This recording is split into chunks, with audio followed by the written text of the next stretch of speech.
Video کو like کر کے آگے شیئر ضرور کر دینا۔ کہیں ایک مل کر یہ کہتے ہیں کہ روزہ آپ نہ رکھیں، کہیں ایک نہیں بلکہ کہیں ایک کہتے ہیں، تو تب اس کے لیے علماء نے ہمارے اجازت دی، وہ الگ بات ہے۔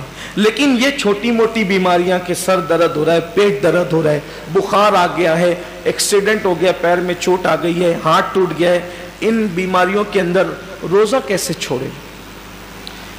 روزہ کیونکہ روزہ اتنی آسانی سے، جو روزے کی برکت جانتا ہے نا، جو روزے کی فضیلت جانتا ہے، اللہ کے حبیب صلی اللہ علیہ وآلہ وسلم نے فرمایا کہ اللہ کا فرمان ہے کہ روزہ میرے لیے ہے، روزہ میرے لیے ہے، اور اللہ فرماتا ہے میں ہی اس کی جزا ہوں۔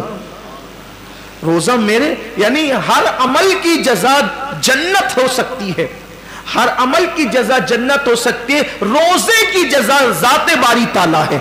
یعنی کہ اللہ اکبر صرف سمجھانے کے لیے کہ کوئی بادشاہ کہہ دے کہ یہ کام کرو گے تو وہ شہر دے دوں گا، یہ کام کرو گے تو اتنی دولت دے دوں گا، یہ کام کرو گے تو خلعت دے دوں گا، یہ کام کرو گے تو اقتدار دے دوں گا، یہ کام کرو گے تو کوئی لقب دے دوں گا، یہ کام کرو گے تو کوئی خطاب دے دوں گا، لیکن ایک کام اتنا پسند ہے کہ اگر یہ کام تم کر کے آئے تو میں خود تمہارا ہو جاؤں گا۔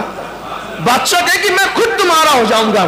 اللہ اکبر، سوچے نا ذرا پھر اس کام کی شان کیا ہے۔ اللہ کہتا ہے کہ روزہ میرے لیے ہے اور میں ہی اس کی جزا ہوں، میں ہی اس کی، مطلب کیا ہے؟ اب مطلب تو اللہ اس کا رسول اس کی مراد جانے، لیکن صوفیہ کہتے ہیں، روزے دار سے کہہ رہا ہے روزہ رکھ میں تیرا ہو جاؤں گا، روزہ رکھ میں تیرا ہو جاؤں گا۔ اور ایک روایت میں یوں بھی آیا ہے کہ جو روزہ رکھے گا، اس کا مطلب یہ ہے کہ میں ہی اس کی جزا ہوں، مطلب روزے دار کو اللہ اپنا دیدار کرائے گا، روزے داروں کو اللہ کا دیدار نصیب ہوگا۔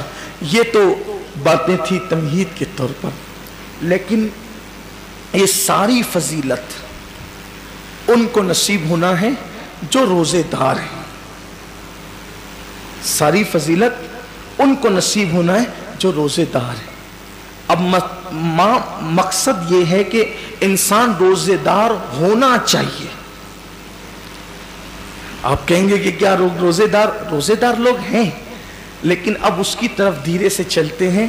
ایک ہوتا ہے کوئی کام کرنا اور ایک ہوتا ہے اس کام کا حق ادا کرنا۔ قرآن کہتا ہے وَجَاهِدُوا فِي اللَّهِ حَقَّ جِهَادِهِ، اللہ کی راہ میں ایسی کوشش کرو جیسا کہ کوشش کرنے کا حق ہے۔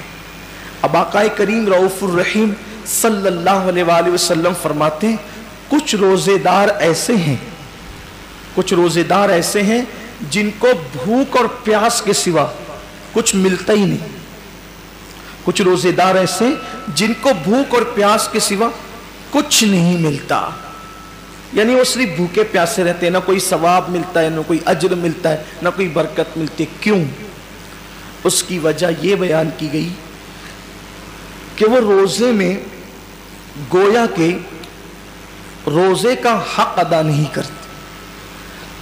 جیسے ہر چیز کا حق ہے نا، ماں باپ کے حقوق ہیں، بھائیوں کے حقوق ہیں، دوستوں کے حقوق ہیں، احبا کے حقوق ہیں، اقربا کے حقوق ہیں، حتیٰ کہ اگر ہم بس میں سفر کر رہے ہوں اور ہمارے بازو میں جو سیٹ پر بیٹھ جائے، ہم بس میں سفر کر رہے ہوں اور ہمارے بازو میں 10 منٹ کے لیے کوئی سیٹ پر بیٹھ جائے، 15 منٹ کے لیے سیٹ پر بیٹھ جائے، تو وہ بھی ہمارا پڑوسی ہو گیا۔ اسلام اس کے بھی حقوق بتاتا ہے۔ صرف اب آپ بتائیں کہ جو بس میں 10 منٹ کے لیے، 5 منٹ کے لیے ہماری بازو کی سیٹ پر بیٹھ جائے، جب اسلام اس کے بھی حقوق بتاتا ہے، تو وہ روزہ جو خدا کا قریبی بنا دے، اللہ کا مقرب کر دے، وہ روزہ جس کی جزا ذات باری تعالیٰ ہو، وہ روزہ جس کے صدقے میں خدا کا دیدار نصیب ہوتا ہو، وہ روزے کی بھی تو کچھ حقوق ہوں گے نا۔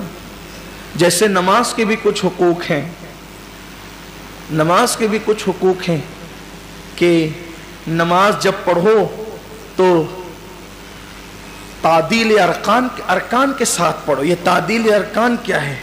یعنی کہ ایک کے بعد ایک جو حکم دیا گیا ارکان کی ادائیگی کا بالکل تمانیت کے ساتھ ہو۔ ایسا نہیں ہو کہ آپ کی ٹرین چھوٹ رہی ہو،